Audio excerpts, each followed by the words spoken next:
Hi friends, very good morning all of you. I am Ashutosh. Welcome to you all in our academy, A Square Academy. Friends, आज start करेंगे practice set 4.2 जो कि हम लोगों ने last time में ratio and proportion का जो चैप्टर ओपन किया था, ये उसी का जो है सेकंड प्रैक्टिस सेट है जिसको आज के सेशन में हम लोग कवर करेंगे। ओके फ्रेंड्स, इससे पहले मैंने प्रैक्टिस सेट 4.1 स्टार्ट की थी जिसमें मैंने रेशियो क्या होते हैं, प्रोपोर्शन क्या होते हैं, इनके बारे में बताया था। आज उनके कुछ स्पेशल टाइप के मॉडिफिकेशन टाइप के कुछ क्वेश्चन मिलेंगे आपको। उन्हीं का मतलब ये समझो कि थोड़ा सा हार्ड पार्ट देखने को मिलेगा, नए नए रूल्स देखने को मिलेंगे। वो चीज़ें हमारी आज प्रैक्टिस सेट 4.2 में कंप्लीट होगा। तो आज चलिए स्टार्ट करते हैं आज का सेशन। आज का सेशन स्टार्ट करने से पहले फ्रेंड्स, सभी लोग सेशन को एक बार शेयर कर दो और जितने भी लोग नए जुड़े हो मेरे साथ, सभी लोग चैनल को सब्सक्राइब कर लो। ओके फ्रेंड्स, चलो प्रैक्टिस सेट आज स्टार्ट करना हम लोगों को। Practice set 4.2 right friends. ये जो चैप्टर चल रहा था ये कौन सा था? Ratio and proportion. Ratio and proportion. Okay, तो इनके बारे में मैंने लास्ट टाइम में काफी कुछ बता ही दिया है। आज मैं डायरेक्ट आपको थ्योरी भी नहीं बताऊंगा, डायरेक्ट मैं क्वेश्चंस के ऊपर लेके चलता हूं।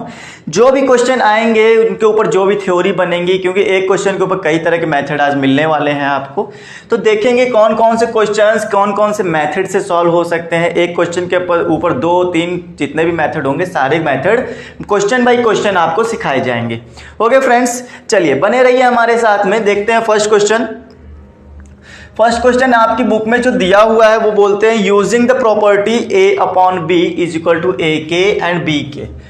ए upon b is equal to a k and b k वाली प्रॉपर्टी यूज करो और fill in the blank substituting proper numbers in the following. Okay friends, तो इन्होंने पहली बात तो मैं ये बता दूं आपको, क्वेश्चन जो ये लोग कहते हैं फर्स्ट का फर्स्ट पार्ट अगर हम देखें तो ये लोग ये कहते हैं कि 5/7 इज इक्वल टू, पता नहीं ऊपर क्या है, नीचे तो 28 दिया हुआ है, फिर इज इक्वल टू में 35 अपॉन, नीचे कुछ नहीं है, फिर ऊपर दिया हुआ है, नीचे दिया हुआ है डिनोमिनेटर 3.5। ओके फ्रेंड्स, ये कहानी इन लोगों ने हमसे कही है और ये चाहते हैं कि हम इस वाले फॉर्म का यूज करें और बताएं कि फिल इन द ब्लैंक्स क्या होगा।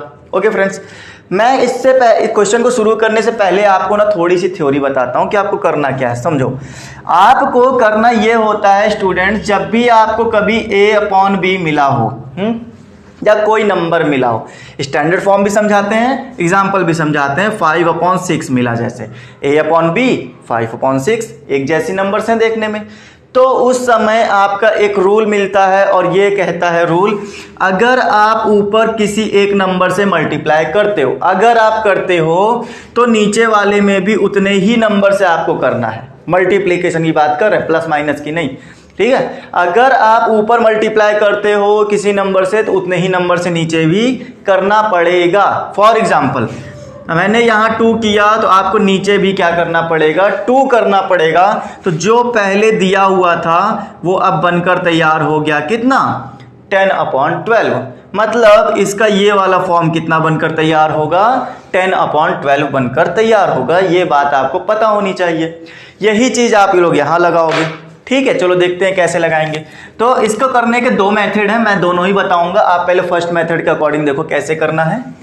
मैं कहता हूं, मैं आप पहले फर्स्ट मेथड बता देता हूं फिर सेकंड। हाँ, फर्स्ट मेथड ये आपकी बुक वाला मेथड है, जो ये चाहते हैं हम वो करने जा रहे हैं, ठीक है। देखो क्या करना है, जैसे लिखा हुआ है 5/7, आप देख रहे होंगे कि 5/7 को इक्वल बनाना है 28 का, बनाना है 28 का इक्वल।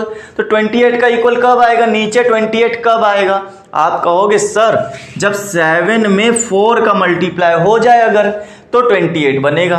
बताओ बनेगा कि नहीं बनेगा? हाँ बनेगा। यही वाली बी में किसका मल्टीप्लाई कर दिया? के का, तो 7 में के का मल्टीप्लाई हो गया। फिर अगर नीचे किया है तो ऊपर भी करना पड़ेगा कि नहीं करना पड़ेगा? बताओ मुझे, ठीक। आप कह सकते हो सर नीचे 28 बनाना था, नीचे 28 बन चुका है, बहुत अच्छी बात है। फिर आप कह सकते हो सर ऊपर तो हमारा 20 बन रहा है। इसका मतलब है स्टूडेंट आपका जो आंसर आ रहा है वो कितना आ रहा है? पहले वाले में 20 आ रहा है। बताओ क्लियर हुई ये बात? हाँ, इसमें कोई प्रॉब्लम तो नहीं है?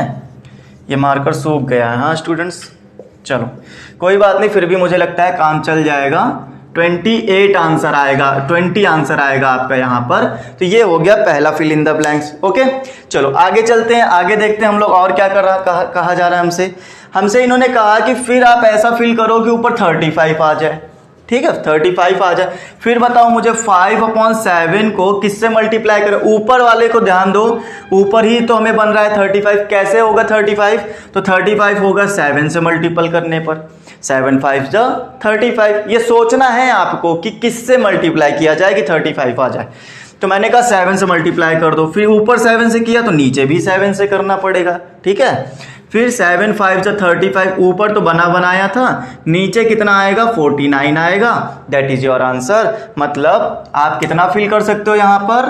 49 फिल कर सकते हैं स्टूडेंट्स। ये बात क्लियर हो गई? अच्छा, अब चलेंगे आगे हम लोग। फिर हमको 5/7 की हेल्प से 3.5 बनाना है।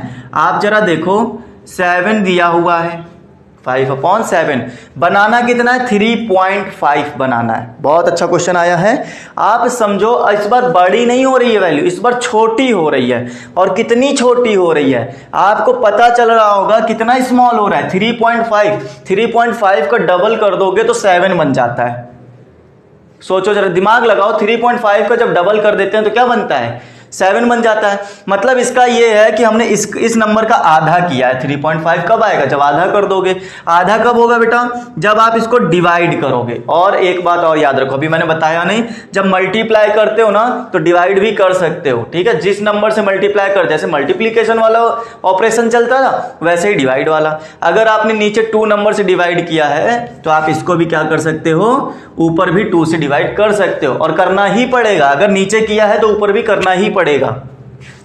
नीचे तो बन गया हमारा 3.5। ठीक है, ऊपर कितना बना बताओ? ऊपर किसका हाफ? 5 का हाफ चाहिए। तो 5 का हाफ होता है 2.5 स्टूडेंट्स। ये हो गया आंसर। तो ऊपर आ जाएगा हमारा 2.5। That is your answer. बताओ क्लियर हुई कि नहीं हुई बातें यहां तक? हाँ, ये मैंने आपको बताया है फर्स्ट मेथड। ठीक है स्टूडेंट, इस वाले मेथड को जो आपने किया है ये आपका बुक वाला मेथड था। बुक में इन्होंने कहा था ए के और बी के बना के करो, तो हमने ए के बी के बना के कर दिया। ऊपर ए इंटू के, बी इंटू के, इस तरह से हमने ये क्वेश्चन कर दिया। अच्छा, थर्ड मेथड सिखाते हैं स्टूडेंट। सेकंड मेथड क्या होता है, जो कि बुक में बोला नहीं है बट फिर भी आप सीख लो कि कैसे फाइंड करते हैं। कभी कभी नंबर्स बहुत बड़े आ जाते हैं, आप सोच नहीं पाते कि यहाँ पे कितना मल्टीप्लाई करें कि ये बन जाए, ऐसा सोच नहीं पाते, तो फिर डिवाइड करना पड़ता है ना। 1 मिनट। हाँ, तो उस समय फिर हम लोग क्या करेंगे स्टूडेंट्स?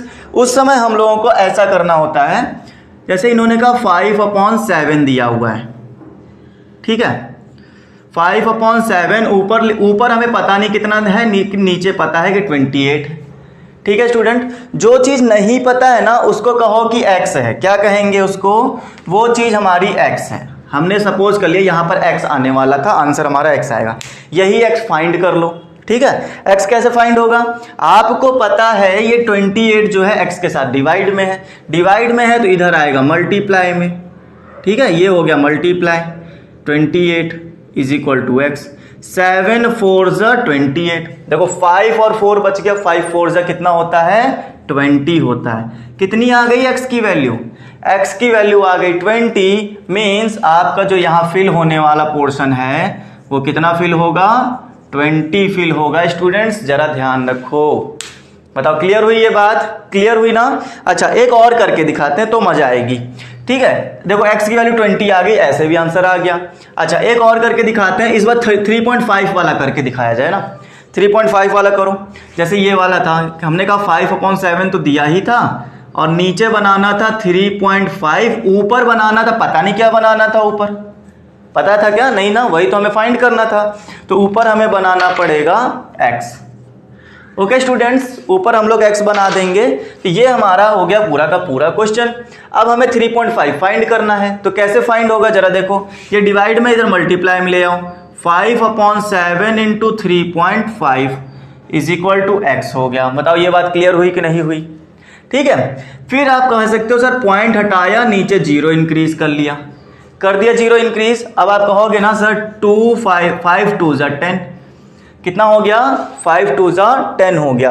अब जरा ये भी बात बताओ कि अगर 5 2 जा 10 हो गया तो नीचे 7 2 जा 7 5 जा 35, ये भी तो कैंसिल हो गया, तो ऊपर बच गया 5, नीचे बच गया 2, और इसको जब डिवाइड करोगे तो आएगा 2.5, करके देखो चाहे डिवाइड।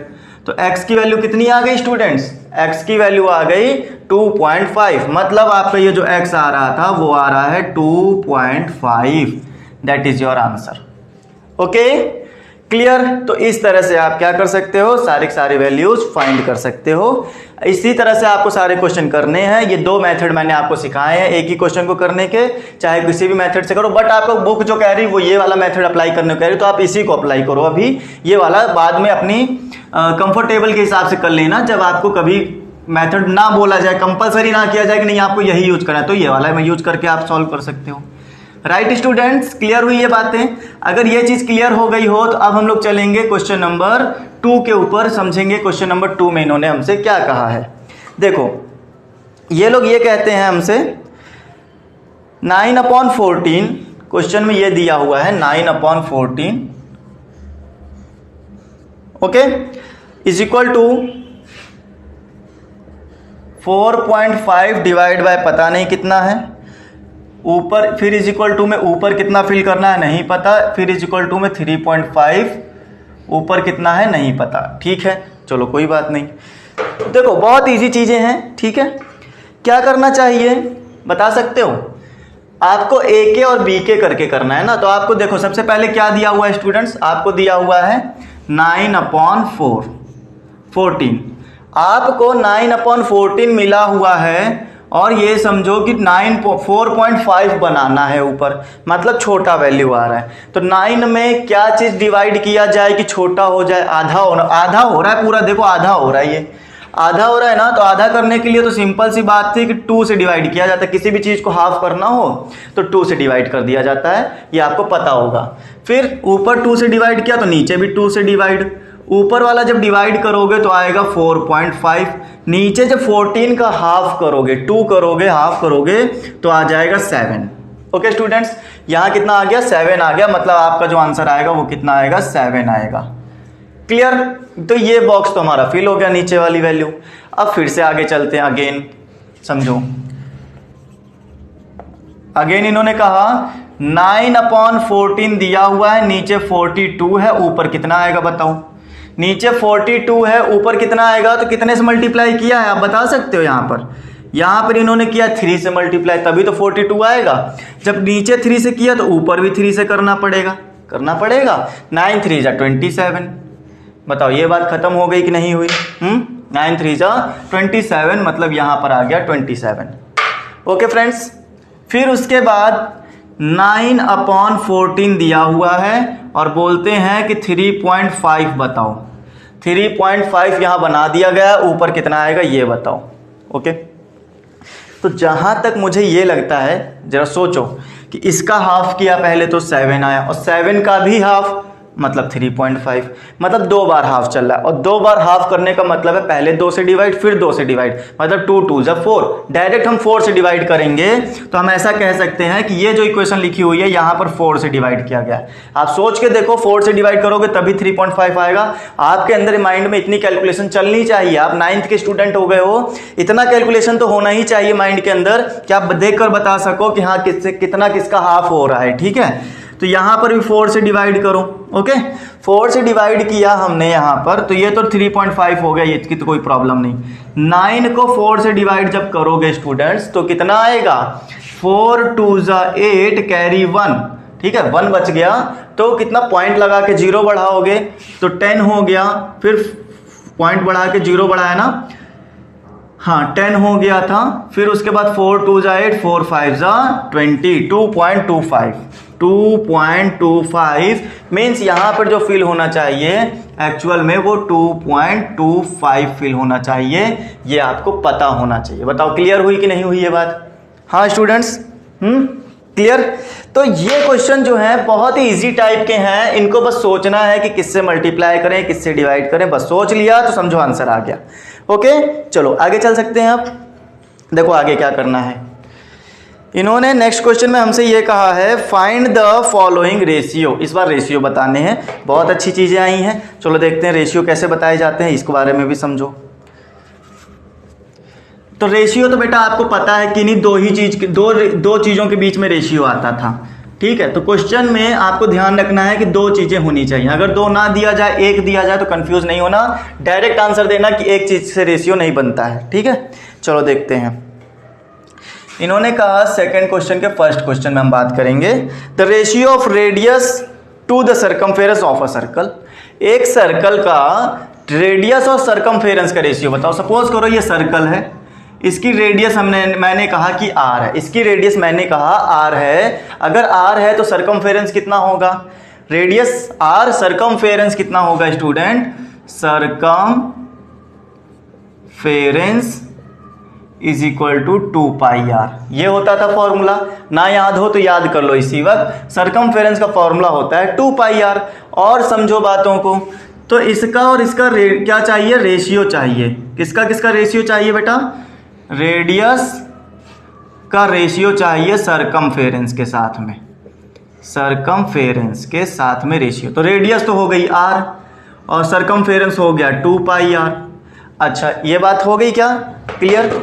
अगर डायरेक्ट कर पाते हो तो बहुत अच्छी बात है, नहीं कर पाते हो तो डिवाइड करके भी कर सकते हो। मैं डायरेक्ट बताता हूँ, जो चीज़ें दोनों तरफ दिख रही हो वो डायरेक्ट क्या होती है? डिवाइड होके कट जाती हैं। जैसे आर से आर कट गया तो आप कहोगे इधर 1 बच गया और इधर बच गया 2 पाई।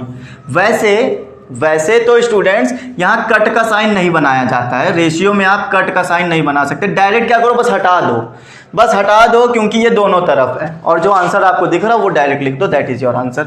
अगर ऐसे कुछ बच्चों को ना समझ में आ रहा हो तो ऐसे कर सकते हो, आर को डिवाइड करा दिया 2 पाई आर से आर कैंसिल हो गया, ऊपर 1 बच गया, नीचे 2 पाई बच गया। ऐसे भी कर सकते हो, ठीक है। तो चाहे जो मेथड आ जाए समझ में वो वाला कर लो। अच्छा, उसके बाद इन्होंने ये कहा है the ratio of circumference to the circle with radius R to its area. Okay students, the ratio of circumference of a circle. Okay, एक सर्कल है उसका रेशियो लेना है हमें सर्कमफेरेंस के साथ में। Circumference of the circle with radius to its area, आपको ये बताना है। जरा बातों को समझो कि ये लोग कहना क्या चाहते हैं। पहले तो आप ये बताओ कि सर्कमफेरेंस का फॉर्मूला क्या होता है। अभी मैंने लिखा था सर्कमफेरेंस का फॉर्मूला 2 पाई आर होता है, आपने देख ही लिया होगा बोर्ड पर। ठीक है, अगर सर्कमफेरेंस का फॉर्मूला ये होता है तो एरिया का फॉर्मूला क्या होता है, जरा ये भी बता दो मुझे। अगर कुछ किसी को बताओ तो जरा मुझे बता दो कि एरिया का फॉर्मूला क्या होता है। एरिया का फॉर्मूला डिपेंड करता है पाई और आर पर। जैसे हमारा सर्कमफेरेंस का फॉर्मूला डिपेंड करता था 2 पाई आर मतलब पाई और आर पर, इसी तरह से पाई और आर पर एरिया होता है। अगर याद आ गया हो पाई और आर से मिलकर एरिया बनता है तो आप बता सकते हो अब क्या होता है। ठीक है, हम लोग बात कर रहे हैं यहाँ पे क्वेश्चन नंबर 2 सेकंड के सेकंड पार्ट की। तो यहाँ पर आपको जो रेशियो निकालना है वो निकालना है सर्कमफेरेंस एंड एरिया के बीच में, वो भी सर्कल का एरिया। तो जरा समझो बात को, एक आपके पास कोई सर्कल होगा, उसकी रेडियस होगी आर। इन्होंने कहा कि सर्कमफेरेंस हो गया मान लो 2 पाई आर। मानना क्या है, होता ही है। सर्कमफेरेंस कितना होता है स्टूडेंट्स? 2 pi are. और इसका अगर एरिया निकालने बैठोगे, एरिया मतलब होता है स्टूडेंट्स ये चीज अंदर की जितना भी कवर कर रहा है ना जगह, उसको बोलते हैं एरिया। और सर्कमफेरेंस अच्छा क्या होता है, आप इस पॉइंट से चलना शुरू करो, ये जो बाउंड्री पे चलकर आओगे ना स्टूडेंट्स, ये क्या चीज है, यही आपकी सर्कमफेरेंस होती है। अच्छा, एरिया का फॉर्मूला होता है पाई आर स्क्वायर। जरा ध्यान रखना, ये बातें आपको याद रहनी चाहिए। पाई आर स्क्वायर, अगर पाई आर स्क्वायर आपका क्लियर हो गया हो, ठीक है स्टूडेंट्स, तो अब आप इनका रेशियो निकाल सकते हो आराम से। रेशियो कैसे निकाला जाएगा, जरा इस बात को भी समझ लो। पहले ही आप 2 pi r ratio pi r square रख सकते हैं, कर सकते हैं। फिर उसके बाद आपको दिख रहा होगा पाई आर यहां पर भी है, पाई आर यहां पर भी है। आपने पाई आर यहां से हटाया तो बच गया 2। ठीक है, पाई तो गया, यहां आर कितने थे, 2 थे, क्योंकि स्क्वायर लगा हुआ, एक आर चला गया तो एक आर बच गया, मतलब 2 ratio R. This is answer हो गया इसका। बताओ कोई प्रॉब्लम यहां तक? किसी भी तरह की कोई प्रॉब्लम नहीं ना? तो ये चीजें आपको पता हो गई। उसके बाद बात करेंगे थर्ड क्वेश्चन की। इसमें और कुछ नहीं करना था स्टूडेंट, बस इतना ही करना था, यही हमारा क्या आ गया, रेशियो आ गया, बात खत्म हो गई। थर्ड क्वेश्चन की बात करेंगे, the ratio of diagonal of a square of its side. Okay, फिर उसके बाद दिया हुआ इफ द लेंथ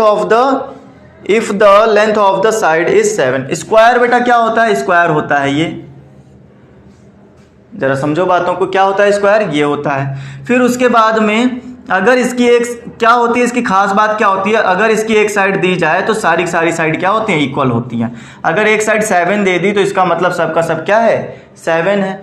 डायगोनल का फॉर्मूला ये होता है बेटा, इसका डायगोनल क्या होता है, 2√a का, सॉरी गलत उल्टा हो गया, a√2 होता है। क्या होता है, a√2। a क्या है स्टूडेंट्स, a हमारा साइड होता है, साइड मतलब 7√2। फिर उसके बाद में इन्होंने रेशियो किससे निकालने के लिए कहा है, इन्होंने कहा है the ratio of the diagonal of the square to its side, इसकी साइड से इसका रेशियो निकालो, डायगोनल का और इसकी साइड का रेशियो। तो देखो सिंपल सी बात है, डायगोनल रेशियो हम निकालने अगर जाएंगे इसका, तो रेशियो क्या होगा, डायगोनल रेशियो साइड। तो डायगोनल कितना आया स्टूडेंट, 7√2, ठीक है, 7√2। उसके बाद रेशियो कितना, साइड कितनी, 7 आ गई। दोनों में क्या कॉमन दिख रहा है, 7 है दोनों के पास, तो दोनों से ही 7 हटा दो, बच गया 2:1। That is your answer. Clear, ठीक है। मजा आ रही है ना सेशन के अंदर, अगर मजा आ रही है तो सेशन को एक बार लाइक करो, और साथ ही साथ सबसे ज्यादा इंपॉर्टेंट बात, शेयर मत करना, मत भूलना, ठीक है, शेयर करो उसको, ठीक है बेटा। चलो फिर चलेंगे क्वेश्चन नंबर 4 के ऊपर। The length of the sides of a rectangle 5 centimetre and 3.5 centimetre, find the ratio of its perimeter and area. बहुत अच्छी बात है, फॉर्मूले अगर तैयार हो तो सारी चीजें बहुत इजी हैं। जरा बात करो, एक रेक्टेंगुलर है तो इसका क्या दिया गया है, आपको लेंथ और विड्थ दी गई है। Length of the sides of the rectangle 5 and 3.5। Suppose करो ये क्या है, 5 है और ये दिया हुआ है 3.5 स्टूडेंट्स, ठीक है। आपको रेशियो बताना है पेरीमीटर और साथ ही साथ एरिया का। तो पहले तो मैं पेरीमीटर फाइंड कर देता हूं इसका। प्रीमीटर कितना आ जाएगा इसका, 5। अगर आपको याद हो, फॉर्मूला याद हो तो फॉर्मूले के अकॉर्डिंग करा देते हैं, 2a+b होता है, ठीक है। या तो यहाँ पे लेंथ और हाइट आएगी ना, तो आप l+b कर लो।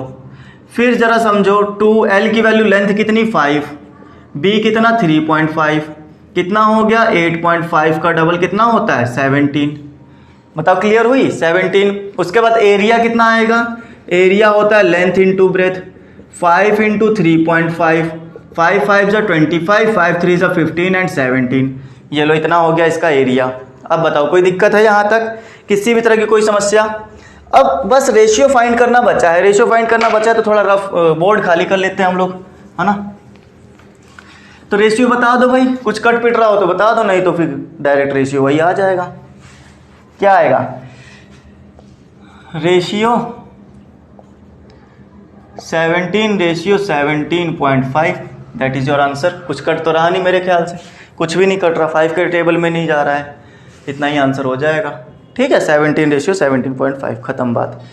और अगर अच्छे से और सॉल्व करना चाहते हो, मैं आपको बता देता हूं, अगर और अच्छे सॉल्व करना चाहते हो, आप यहां से क्या करो, पॉइंट को रिमूव करो, तो आ जाएगा 17.5/10, ठीक है। अच्छा नीचे 10 आपको अच्छा नहीं लग रहा होगा, तो ऐसा करते हैं यहां भी 10 बना लेते हैं। नीचे 10 दिया तो ऊपर भी क्या करो 10 दे दो, ये तरीके हैं बेटा, तो समझो। तो ऊपर तो 170 आ गया, नीचे 10 हो गया 175/10। नीचे 10 दोनों तरफ है ना, कॉमन है, हटा दो, सीधी सी बात, 170.175, ठीक है, ये चीज हो गई। उसके बाद आप देखोगे 5 के टेबल में डिवाइड हो रहा है, 5 के टेबल से डिवाइड कर दो, 5 3 जा 15, 5 4 जा 20।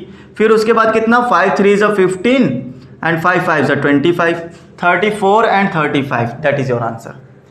ये भी आपका रेशियो है और ये भी रेशियो है। आप चाहो तो यहाँ पे 2 से डिवाइड कर सकते हो, 2 से डिवाइड करोगे तो क्या होगा, यहाँ 17 आ जाएगा, यहाँ 35 का हाफ 17.5 आ जाएगा।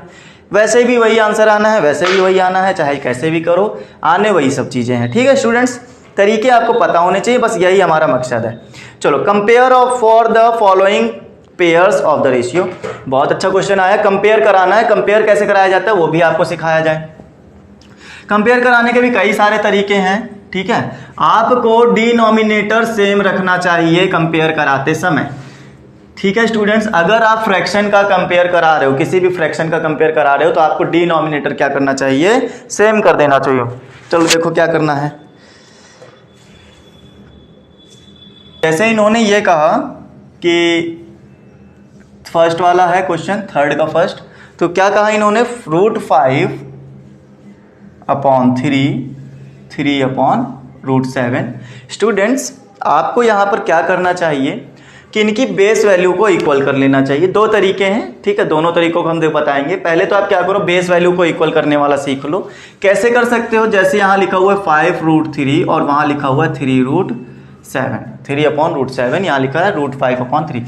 स्टूडेंट्स इस बात को बहुत अच्छे से समझो कि इनका जो बेस है, ये वाला जो बेस है ना, इसको आपको इसके साथ मल्टीप्लाई कर देना है, √7 × √7, और इसका कितना बेस था, 3 था, तो आपको इसको नीचे वाले के साथ में मल्टीप्लाई कर देना है 3 × 3। इससे ऐसा करने से क्या होगा, नीचे की जो बेस वैल्यू होगी वो इक्वल हो जाएगी। कैसे समझाया, यहाँ पे जो बेस वैल्यू है, डिनोमिनेटर है, वो ऊपर वाले के साथ मल्टीप्लाई कर दो ऊपर नीचे, उसका जो डिनोमिनेटर है वो नीचे वाले के साथ में मल्टीप्लाई कर दो ऊपर नीचे। ऊपर देखोगे आप आ जाएगा 35, नीचे देखोगे 3√7, राइट। फिर यहाँ देखोगे तो 3√7 नीचे तो बना ही है, आ गई 3√7 दोनों में, तो ये हो गया 9, ठीक है, ये क्या हो गया 9। बट आप कंपेयर कराओगे, अब यहाँ कंपेयर किसका कराना है, जब नीचे की वैल्यूज सेम हो चुकी हैं तो कंपेयर कराया जाता है ऊपर वाली वैल्यूज का। ऊपर वाली वैल्यूज कराने के लिए यहाँ पर तो रूट है नहीं, यहाँ पर रूट है, तो ये किसका रूट बन सकता है स्टूडेंट्स, मैंने कहा था जब भी रूट लेना तो उसका एक स्क्वायर ले लेना। मैंने स्क्वायर भी ले लिया, रूट भी ले लिया। अब आपको दिखा होगा ये जो है 81 का स्क्वायर रूट है, राइट स्टूडेंट्स। तो ये बात आपको समझ में आ गई होगी कि 35 और 3√7। अब बताओ मुझे कौन सा बड़ा हुआ, √35 वाला बड़ा होगा या √81 वाला बड़ा होगा, बताओ मुझे। √81 बड़ा दिख रहा है, 81 आखिर बड़ा होता ही है, तो इसका मतलब ये वाला फ्रैक्शन क्या हो गया, बड़ा हो गया। 81 कौन से फ्रैक्शन का था, 3√7 का था, तो हम लिखेंगे यहाँ पर 3/√7। और फिर उसके बाद ये वाला कौन से फ्रैक्शन से आया था, √5/3 से। ये हो गया आपकी कंपेयरिंग कराना स्टूडेंट्स।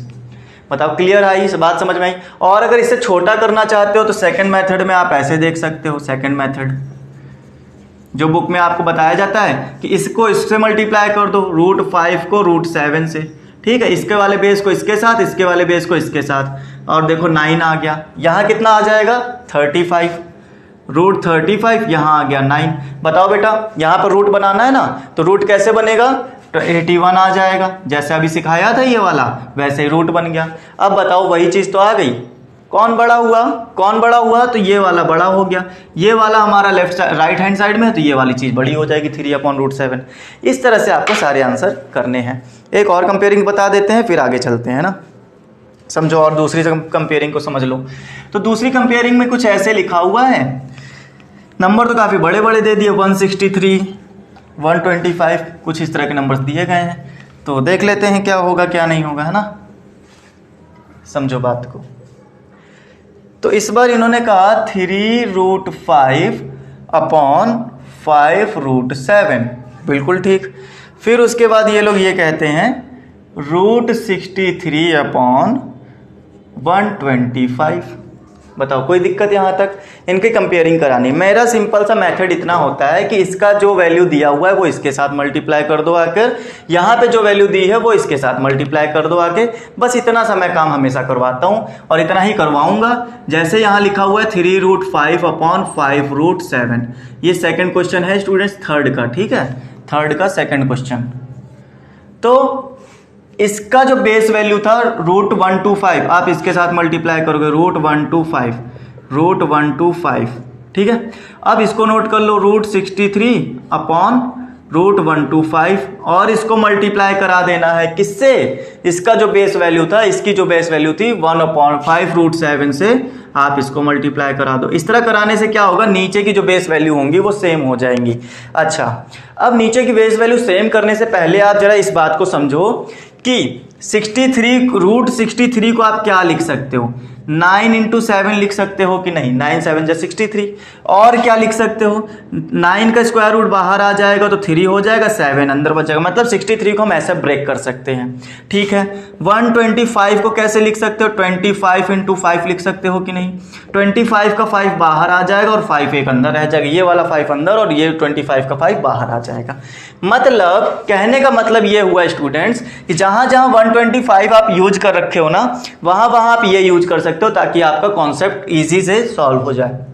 समझो क्या करना है, मैंने कहा कि आप इसकी जगह पे 3 रूट 5 और इंटू 5 रूट 5 लिख सकते हो। इसकी जगह पे मैंने ये लिखा है, ये तो अपनी जगह पे वैसे भी लिखा ही हुआ है, इसकी जगह पे क्या लिख सकते हो, ये चीज। ठीक है स्टूडेंट्स, और फिर इसको कैसे मॉडिफाई कर सकते हो, इसकी जगह पे आप लिख सकते हो 3 root 7 upon 5 root 5 into 5 root 7 upon 5 root 7। अब जरा आप इसको सॉल्व कर लो, कैसे सॉल्व होगा जरा बताओ मुझे।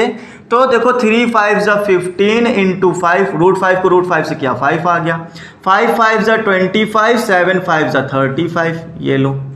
फिर उसके बाद में यहाँ पर 3 5 जा 15 एंड 7 अपॉन 5 5 जा 25 और ये हो गया 35, 7 5 जा 35। नीचे की वैल्यू तो सेम हो गई जो कि हमारा मकसद था, हो गई। अब जरा ऊपर की वैल्यू को कंपेयर करा लो, यहाँ आ गया 75, 15 5 जा 75, 15 7 जा 105, ये वाली वैल्यू बड़ी हो गई है। मतलब हमारा जो दूसरा वाला फ्रैक्शन था 63 अपॉन 125 वाला, वो हो गया ग्रेटर देन ये 5 रूट 7। बताओ स्टूडेंट, कोई प्रॉब्लम? तो इस तरह से आपको बारी बारी से कंपेयर कराना है, और इससे भी छोटा वाला प्रॉब्लम सीधा सा आप इसको इससे मल्टीप्लाई करो, इससे जो चीज़ बड़ी दिख रही हो right hand side left hand side वाली, वही चीज़ आपकी कंपेयर करा लो, बस हो जाएगा। ठीक है स्टूडेंट्स, तो ये चीज़ें ना आपको 3.2 में जो सीखने को मिला है, यही चीज़ आपको 3.4 और 3.3 में दोनों में अप्लाई करनी है। इनको ब्रेक करना जरूर सीखना कि 125 को कैसे करते हैं। तो आप इनके ना छोटे छोटे नंबर्स ब्रेक कर सकते हो। मुझे तो पता था 25 इंटू 5 होता है, आपको नहीं पता है तो इसका फैक्टर करके कर लो तो भी इजी से आ जाएगा, फैक्टर तो आ ही जाएगा आपसे। हाँ चलो आगे देखो, क्वेश्चन नंबर 4 समझाते हैं। क्वेश्चन नंबर 4 में क्या दिया हुआ है जरा वो भी बात करेंगे। ठीक है, देखो ABCD is a parallelogram. Parallelogram क्या होता है स्टूडेंट्स, जिसमें हमारी पैरेलल लाइंस मिलती हैं। ठीक है, आमने सामने जो पैरेलल लाइंस होती हैं वो parallelogram. The ratio of A and B of this parallelogram.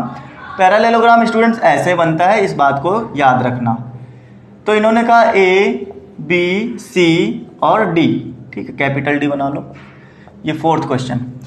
तो पैरेललोग्राम का जो एंगल दिया हुआ है, एंगल A का रेशियो दिया हुआ है एंगल B के साथ में, एंगल B के साथ में कितना दिया है, 5:4 दिया है, बिल्कुल ठीक है। फिर उसके बाद कहते हैं find the measure of B। B का मेजरमेंट बताओ कितना आएगा। तो कैसे कर सकते हैं स्टूडेंट, इसको करने के लिए मैं आपको बता दूं कि ये एंगल A है और एंगल ये B है। इनके जो एडजेसेंट साइड होते हैं उनको क्या करना पड़ता है, ऐड, और ऐड करके कितना आता है, 180 आता है। ये क्या है, प्रॉपर्टी है। क्या प्रॉपर्टी होती है इनकी, इनकी प्रॉपर्टीज ये होती है, ठीक है, कि सम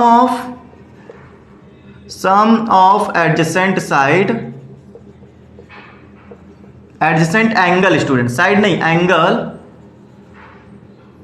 इज इक्वल टू 180 डिग्री, ये इनकी प्रॉपर्टी होती है। अच्छा, एडजेसेंट का मतलब क्या होता है, एडजेसेंट का मतलब होता है जस्ट बगल वाला। जैसे इसके बगल में ये वाला एंगल है, इसके बगल में ये वाला एंगल, जस्ट बगल वाला जो एंगल आएगा वो उसका ऐड करना है। जैसे ए के बगल में बी आता है तो एंगल ए का एंगल ए और एंगल बी कितना हो जाएगा, 180 हो जाएगा। ये तो प्रॉपर्टी कहती है। बट मैंने आपको कल एक चीज सिखाई थी, अगर आपके पास में कोई वैल्यू रेशियो में बंधी हुई है तो उसको अलग अलग कैसे किया जाता है। जैसे एंगल A की वैल्यू तो 5 आपको नजर आएगी, कंपेयर कराओगे, B की वैल्यू आपको 4 नजर आएगी, बट अलग अलग कैसे लिखूं, अभी तो रेशियो में बंधे हैं ना, तो अलग तो तोड़ नहीं सकते। तोड़ने के लिए आपको स्टूडेंट्स इनको एक कांस्टेंट दे देना होता है और ये टूट जाते हैं। 5 और 4 अलग अलग हो जाएगा, लेकिन एक कांस्टेंट वैल्यू दे देना। x और x मैंने दोनों को दे दिया, इसका मतलब ये हुआ कि ये अलग अलग टूट गए। तो एंगल A की वैल्यू देखोगे 5x और B की वैल्यू 4x, मतलब ये हो गया 180। तो ये हो गया 9x is equal to 180, so x is equal to 20। बताओ यहां तक कोई दिक्कत? x की वैल्यू आ गई। सिंस एंगल ए कितना था 5x, तो 5 इंटू 20 मतलब 100, राइट स्टूडेंट्स। और b की वैल्यू कितनी आ जाएगी 4x, मतलब 4 इंटू 20 कितना 80।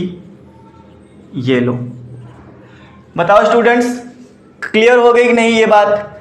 ठीक है, इतनी चीजें ठीक है ना?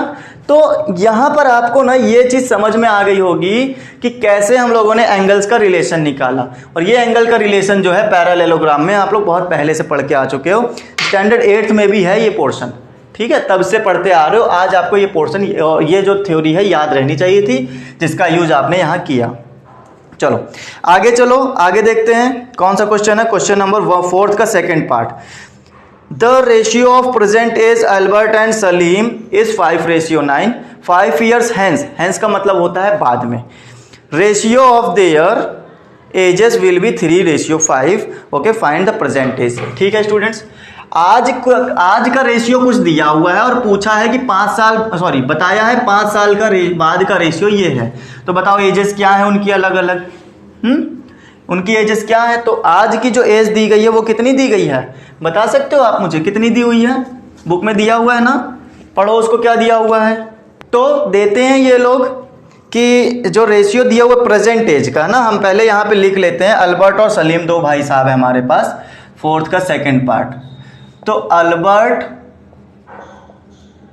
एंड सलीम, अच्छा लिखने में बहुत बड़े बड़े नाम है ना, मैं ऐसा करता हूं अल्बर्ट को ए से और सलीम को एस से लिख देता हूं, ठीक है, ये बात तो समझ में आ जाएगी। इनकी जो प्रेजेंट एज है स्टूडेंट वो दी हुई है 5 and 9। 5 and 9 दी हो, बिल्कुल सही। बेटा मैं आपको सीधी सी बात बताऊं, आप ना 5 साल बाद कितने हो गए ये बताना। जैसे आज आप 10 साल के हो तो 5 साल बाद कितने हुए? 15 साल के हुए, है ना। अलग आपको है ना एक सेपरेट वैल्यू पता थी कि 10 साल हो, लेकिन यहां पर अल्बर्ट के पास 5 तो दिख रहा होगा, लेकिन आपको ये 5 जो है रेशियो में बंधा हुआ है, ठीक है। तो इसको पहले अलग अलग लिख लो। अलग अलग लिखने का मतलब कैसे? अभी जैसे इसके पहले वाले क्वेश्चन में दिखाया कि Albert's age is equal to 5x and Salim's age is equal to 9x। बताओ ये बात समझ में आती है कि नहीं? कुछ इन दोनों वैल्यूज को अगर हम एक कांस्टेंट वैल्यू दे दें तो ये अपने आप अलग अलग टूट जाते हैं, फिर उसके बाद समझना।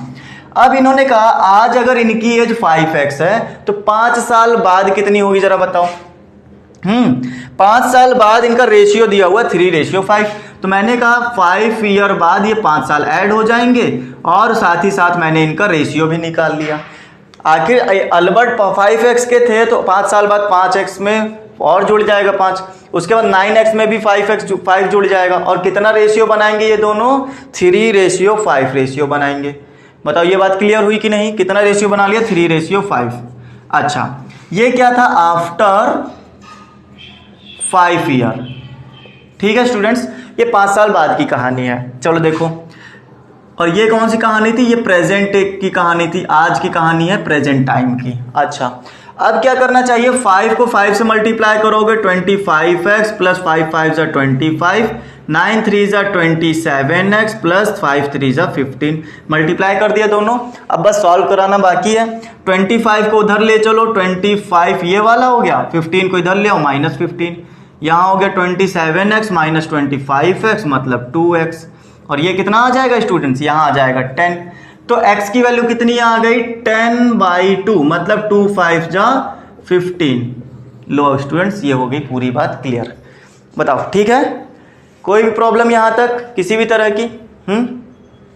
कोई समस्या, कोई दर्द हो तो आप क्या कर सकते हो? कमेंट में हमें बता सकते हो कि सर ये प्रॉब्लम आ गई। ठीक है, चलो आगे चलेंगे।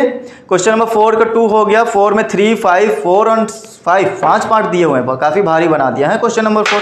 चलो देखते हैं क्वेश्चन नंबर 3 की बात करेंगे, क्या करना है।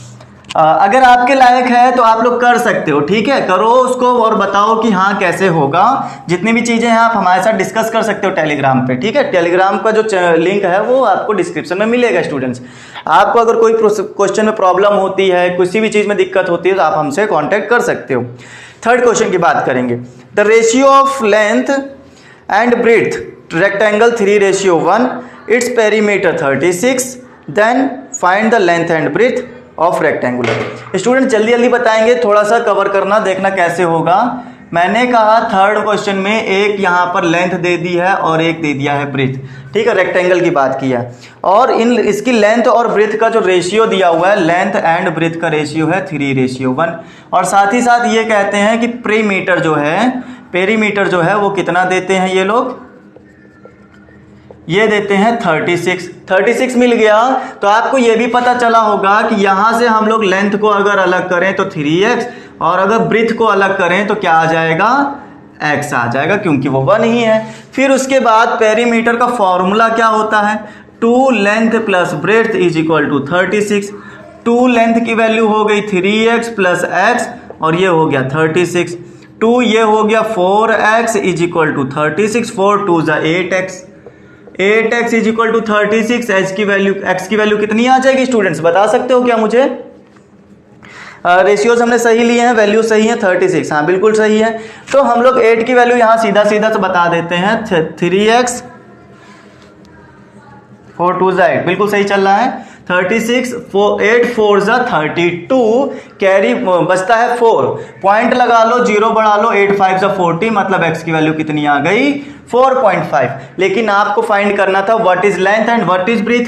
तो length is 3x mean 3 into 4.5, ये कितना हो जाएगा स्टूडेंट्स, बताओ मुझे, 125 आएगा, 3 5 जा 15, कैरी 1, 3 4 जा 12 एंड 13, 135 आंसर आएगा। उसके बाद ब्रेथ है हमारे पास x, और x की वैल्यू है 4.5, तो ये हो गया 4.5, दैट इज योर आंसर। देखो कितना इजी था, पहले लेंथ और ब्रेथ निकाल ली, खत्म बात। पेरीमीटर दिया हुआ था, बस फॉर्मूला लगाया, सॉल्व कराया, लेंथ और ब्रेथ में आंसर आ गया। क्लियर, बताओ कोई दिक्कत यहाँ तक? आगे चलें, क्वेश्चन नंबर 4 में इन्होंने कहा है the ratio of two numbers is this, their sum is this, then find the number। बेटा कितना और कितना आसान लोगे, बताओ मुझे। 2 रेशियो का नंबर दे दिया और उनका सम भी दे दिया, तो अब इसमें बचा क्या? हाँ, मैं आपको हिंट देता हूं, आप करके देना, ठीक है। मैं आपको हिंट ये देता हूं, सपोज करो 2 नंबर है आपके पास में, कोई a है और b है, ये मैं 4th क्वेश्चन की बात कर रहा हूं। a और b दिया हुआ है, उनका रेशियो दिया हुआ है स्टूडेंट्स, कितना देते हैं ये लोग, 31 एंड 23। ये हो गया 31, ये हो गया 23। अगर मैं अलग अलग नंबर निकालूं तो आप कहोगे sir a is equal to 31x, b is equal to 23x, और फिर ये कहा कि इनका जो सम आता है, सम कितना आता है स्टूडेंट्स, वो आता है 216 आता है, ठीक है, 216 आएगा। तो आप कह सकते हो sir a plus b is equal to 216, ये कितना हो गया 31x plus 23x is equal to 216, और कितना ऐड करो, 32 यहाँ पे 3 एंड 4 हो गया, ये हो गया 54x is equal to 216। x की वैल्यू फाइंड कर लो स्टूडेंट्स, 216 अपॉन 54, ठीक है। चलो बताओ कितना सॉल्व कितना हो रहा है, मुझे लगता है ये 3 से डिवाइड हो रहा है, तो 3 से डिवाइड कर दो, 3 1 जा 3, 3 8 जा 24, 3 7 जा 21, 3 2 जा 6, 18 4 जा 72, x की वैल्यू कितनी आ गई 4। तो a कितना था, 31x था, 31 इंटू 4 कितना हो गया हमारे पास, 124 हुआ कि नहीं। हाँ, b की वैल्यू कितनी थी, b की वैल्यू थी 23x, 23 इंटू हमारे पास में 4, तो ये हो गया हमारे पास 105 हुआ कि नहीं, बताओ। नहीं, हमारे पास 92 हो जाएगा, 4 3 जा 12, 4 2 जा 8 एंड 1 9, ठीक है 92 हो गया। बताओ कोई दिक्कत, कहीं भी कोई प्रॉब्लम? बिल्कुल सेम क्वेश्चन उसी तरह से चल रहे हैं, कुछ भी नहीं करना है, बस a और b हमने निकाल लिया। अकॉर्डिंग टू क्वेश्चन यहाँ लिख दो, अकॉर्डिंग टू क्वेश्चन इन्होंने कहा दोनों का सम कितना है, 1216 है, दोनों की वैल्यू रखी, x की वैल्यू निकाल के a और b आ गया, ठीक है। अब क्वेश्चन नंबर 5 जो है वो आपकी रिस्पॉन्सिबिलिटी पे छोड़ रहे हैं, वो आपको करके दिखाना है कैसे होगा, ठीक। चलेंगे क्वेश्चन नंबर 5 के ऊपर। जो 4th का 5 था वो मैंने छोड़ दिया आपके लिए। अब मैं क्वेश्चन नंबर 5 की बात करता हूँ। a और b इतना दिया है, b और c इतना दिया है, then find the value of a cube 15b square c का होल क्यूब, ये बताना। Okay, no problem. चलो देखो, तो स्टूडेंट जरा यहाँ पर आप इन बातों को समझो कि आपको जब ऐसी क्वेश्चन आ जाए a b और b c, है ना, तो उस कंडीशन में आपको क्या करना चाहिए, आपको ना ये कर लेना चाहिए कि इनका एक मिक्स रेशियो निकाल लो। जैसे यहाँ पर 5 में 1 की बात करें, 5 क्वेश्चन की बात करें, a रेशियो b दिया हुआ है 3:1, क्लियर इतनी बात। फिर उसके बाद b रेशियो c दिया हुआ है 5:1। बहुत बढ़िया। आप जरा मेरे को ये बताओ स्टूडेंट्स कि क्या मैं इसको A/B = 3/1 लिख सकता हूँ कि नहीं। फिर उसके बाद इस वाली वैल्यू को क्या मैं ऐसे लिख सकता हूँ B/C = 5/1। ऐसे लिख सकते हैं कि नहीं लिख सकते हैं, जरा इस बारे में बताओ मुझे। कर सकते हैं।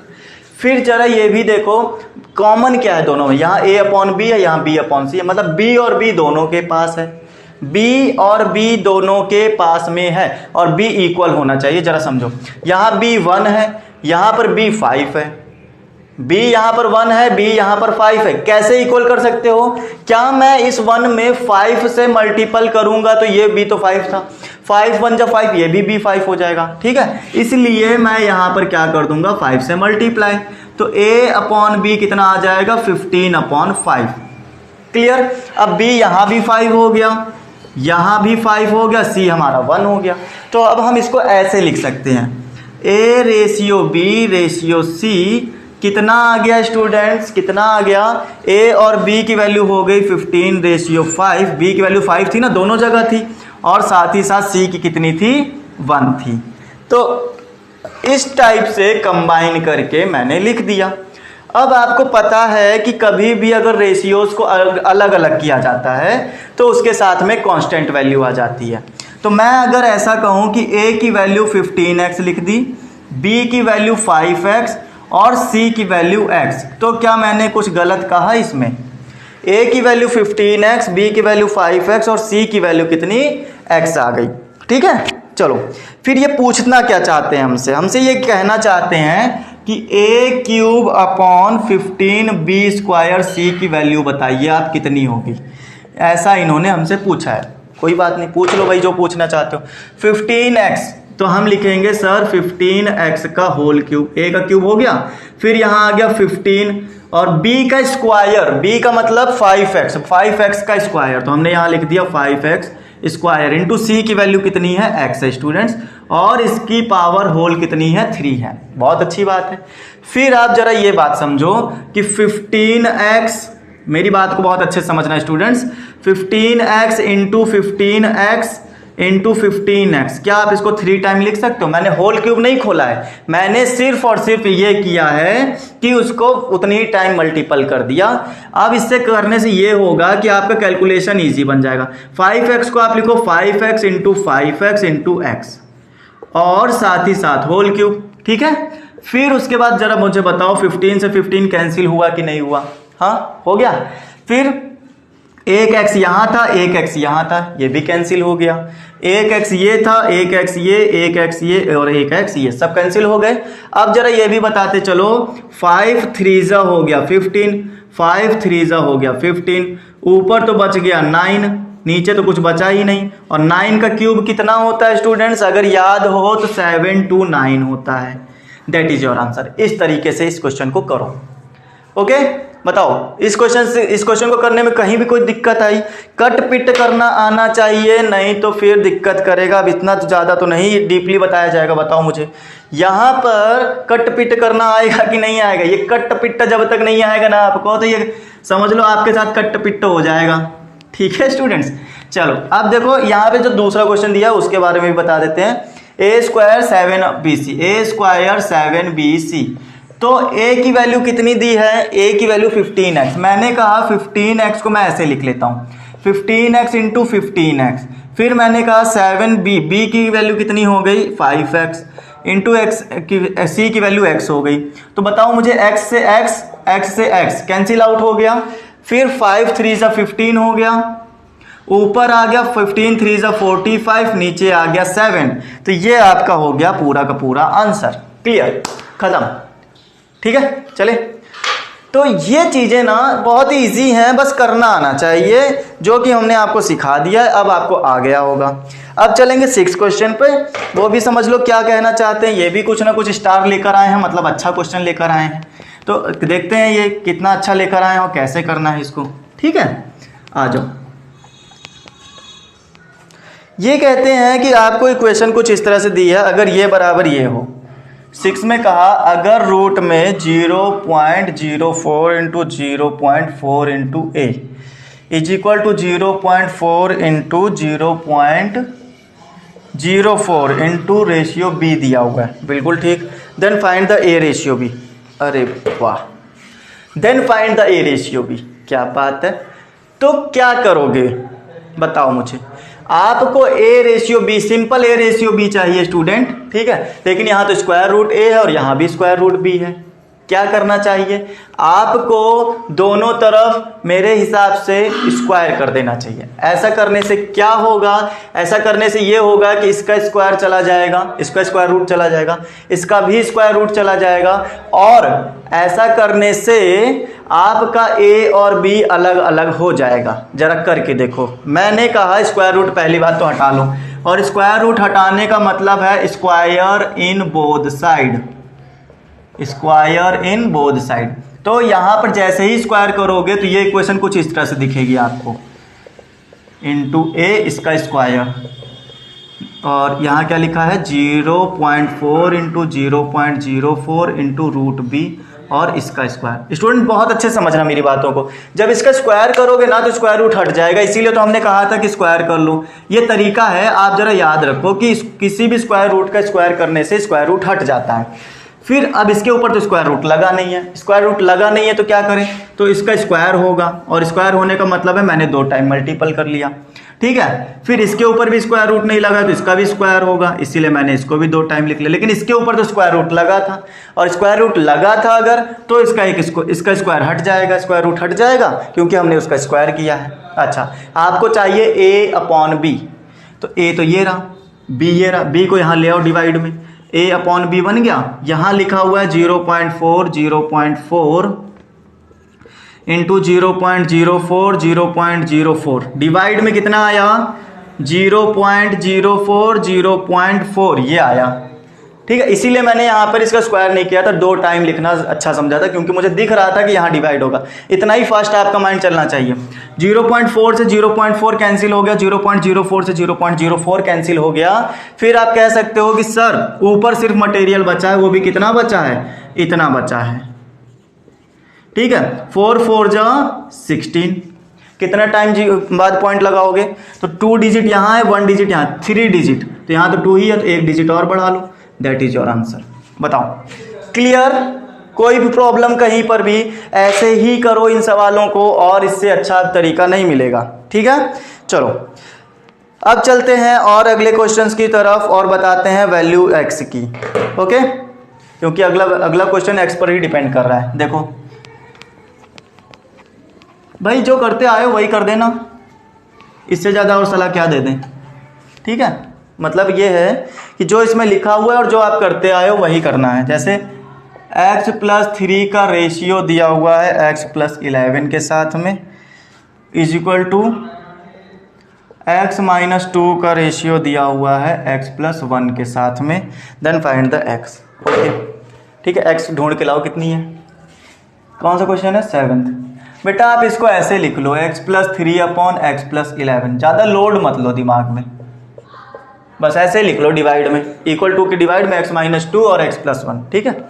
चलो आगे देखो, तो इसको इससे मल्टीप्लाई कर दो, इसको इससे मल्टीप्लाई कर दो, बात हो जाएगी खत्म। आप देख सकते हो x+3 x+1 x-2 x+11, ये बातें हमारी बन जाएंगी। अब सिर्फ मल्टीप्लाई करो, x को x से किया, x² x+3 x+3 is equal to x² +11 x-2x -22, ठीक है। मल्टीप्लाई करना आता होगा, बच्चे नहीं हो, इतने दिन से यही सब सिखा रहे हैं, अब तो आ ही जाना चाहिए, तो इसीलिए मैंने ज़्यादा एक्सप्लेन नहीं किया, बस सिर्फ मल्टीप्लाई करके दिया है। फिर आप देख सकते हो x² से x² कैंसिल हो चुका होगा, यहाँ पर देखोगे 4x + 3, यहाँ देखोगे 9x -22, ठीक है। 4x को उधर ले चलो, 22 को इधर ले आओ, तो 3 + 22 9x -4x, ये तो हो गया 25, ये हो गया 5x, तो 5 5 से कट हो रहा है, तो यहाँ पे देखो 25 अपॉन 5, 5 5 से 25, मतलब x की वैल्यू कितनी 5। x की वैल्यू 5 आ गई, दैट इज योर आंसर। अब इससे ज़्यादा अच्छा आंसर आपको नहीं मिलने वाला। ठीक है स्टूडेंट्स, बताओ मजा आई यहाँ तक मेरे साथ पढ़ने में? अगर आपको मजा आई है तो सेशन को लाइक जरूर करो और साथ ही साथ शेयर जरूर करो सबके साथ में। ठीक है फ्रेंड्स, तो आज का सेशन में यहीं तक, आज का सेशन आपके लिए यहीं तक रहेगा क्योंकि क्वेश्चन नंबर 7 पूरा हो चुका है। प्रैक्टिस सेट 4.2 हमारी कंप्लीट हो चुकी है। तो आज के लिए हमारा और आपका सफर यहीं तक रहेगा। ठीक है, चलिए जितनी भी चीज़ों में दिक्कत आई हो आपको, आप हमसे कमेंट करके बता सकते हैं। सारी बातें आप हमसे टेलीग्राम पे कर सकते हैं। कोई भी क्वेश्चन फंसता है आप हमें वहां पर पूछ सकते हैं। ओके फ्रेंड्स, और साथ में जितने लोग मेरे आज नए जुड़े थे, ठीक है, चैनल पे जितने भी लोग नए आए थे मेरे साथ में आज, सब लोग प्लीज़ चैनल को सब्सक्राइब जरूर करें ताकि आपको आगे आने वाले जितने भी वीडियो हैं, जितना भी सिलेबस है आगे का सॉल्यूशन, सब टाइम टू टाइम आपको मिल सके। ओके फ्रेंड्स, चलिए यहीं अलविदा लेते हैं। सभी लोग तंदुरुस्त रहिए, मस्त रहिए और स्वस्थ रहिए। Bye all of you, take care, stay home and stay safe.